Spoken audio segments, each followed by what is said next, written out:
Let's snatch you back!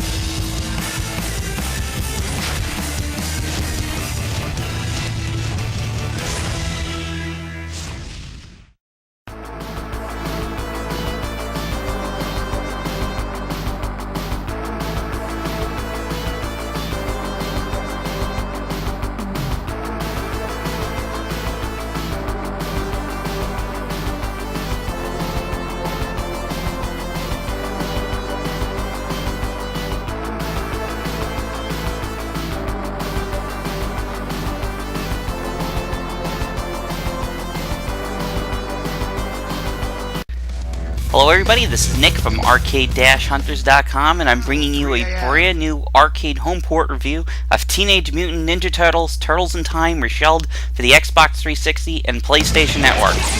Now unfortunately right here we lost the first part of it due to the encoding on the DVD, but we're going to jump right into stage 2.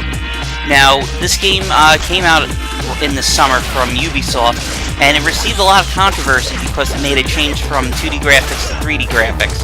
Now, a lot of people were saying that the game's 8-way control made the game harder because characters can attack you from all sides. I find that wrong because this game kind of feels a little bit easier, that you can go and attack things from all directions. Pretty much you can spin your arcade stick and knock out all the enemies. And another thing that we were doing there, I unfortunately didn't get a chance to say, is they used to have a hovering attack. When you jumped in the air, you could swing your weapon down, and it was good for airborne enemies like Baxter Stockman and Krang in the Technodrome level. Fortunately, that is taken out, because I would always do that in the arcade game inadvertently and end up getting knocked out from the air. And some of the other things is, this is using the arcade game as the basis of the game. It's not using the Super Nintendo version, which would have been the better choice of it in gameplay features, because in the Super Nintendo version you could dash into the enemy and end up putting him into a combo to do a throw, or I like to call it the droopy dog slam.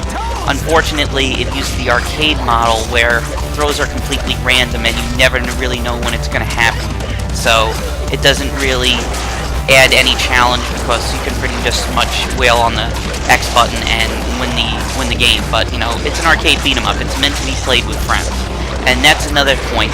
If you're gonna buy this game and you're not gonna be playing it with friends or online over Xbox 360 or PSN, I wouldn't really recommend it. These types of games are really for playing with parents and stuff like that. Because when this came out in the arcade, the first Ninja Turtles, second Ninja Turtles, Turtles in Time, and definitely The Simpsons, it was all about getting a group of people together and playing it as a team and cooperating and stuff like that. And I know a lot of games now pretty much eclipse everything that they have done, but you know, what do you expect? You know, this is it's nice to see that they did bring it back, and I feel it got a lot of unfair controversy and criticism because of it. I know Screw Attack had it on one of their top 10 worst gaming busts, they called it, and stuff like that. And the problem with playing it online with people is if the host disconnects the game, it's pretty much over. So if you're going to play this game online, make sure you find 3 other people that really want to play through the whole game, because you're not going to play through the whole game. And the other problem that they had was the pricing structure. Now currently it's costs about, I think, 800 points on Xbox Live, which is around $10, which for me, considering how much money I put into it as a kid, is pretty much just nothing, because we used to drop like $5–10 in this game trying to beat it back in the day, and you know, having $10 and have it forever is pretty much golden. But they were rumors that they were going to charge a full $15, and I think that would have been way too much, so thankfully they did drop the price of it, and I think Ubisoft was better on that. And right here you're looking at the video of us fighting against Leatherhead, which he still has a lot of cheap combos where he'll get you into the corner and just screw with you, but pretty much it's all the bosses in the game all have a pattern, and if you recognize the pattern you can pretty much get through them without losing any energy. And the same goes for Krang, for Shredder, for all the bosses. Now we're going to look at the music of Teenage Mutant Ninja Turtles, Turtles in Time. Now, for some reason, I have no idea from the legality of Teenage Mutant Ninja Turtles, it feels like they lost the rights to the old theme song. So nowhere in the game do you hear the Heroes in a Half Shell Turtle Power when they win for level stuff and like that. You never hear it. The other thing is, the music makes the game feel a lot slower paced than it should be. But with one of the themes that I do like, I like Neon Knight Riders. And all the characters also have their voices from the new television show. So now we're going to listen to the remix version along with the arcade music. Take a listen.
Hey, wait a minute. Isn't that Dean Venture? Pizza time! Oh my god! You're the Cowabunga!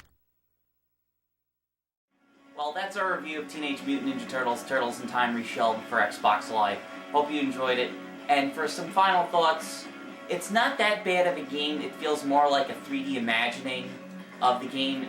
Overall, I would say it's a good 3D beat-em-up, but, you know, most people have fond nostalgia for the original game and the Super Nintendo version, obviously. I still think the best version of the game, if we could ever have it, would be to have the arcade graphics and sound with all the tweaks that the Super Nintendo had, and also the added levels. But if you're going to play this game with friends, I definitely recommend it if you're a fan of the old game. You might not like some of the changes, but still, it's a beat-em-up. They're meant to be played with friends. But I thought the biggest problem was with the Super Nintendo version was lacking 4-player. With this, you have online 4-player as well as local 4-player, but you can't mix them. So, if you can get past those two couple gripes that we have with the game, also the music, and you can get used to the control, it's not that bad of a game. So, give the game a try. The demo's on there. So, hopefully you enjoyed this video. Thank you very much for watching, and we'll have more for you here. Arcade Hunters. Thank you for watching.